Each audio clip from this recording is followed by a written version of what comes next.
একদম নতুন একটা ক্লায়েন্টের অর্ডার ছিল। অনেক সুন্দর রিভিউ পাইছি আলহামদুলিল্লাহ।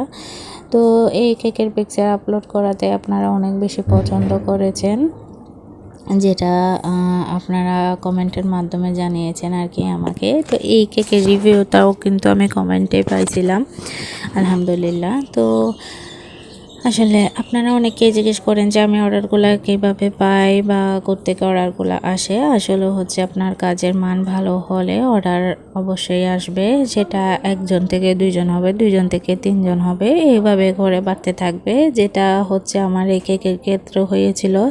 যে আপুটা আমাকে অর্ডার করেছিল সেটা অন্য একটা আপুর রেফারেন্সে, যিনি আগে আমার কাছে কেক টেস্ট করেছিলেন। আমার কেক ওনার কাছে ভালো লাগছে, সেজন্য উনি অন্যজনকে রেফারেন্স করছে এবং কেকটা অর্ডার করছে এবং কেকের রিভিউ অনেক ভালো পাইছি আলহামদুলিল্লাহ।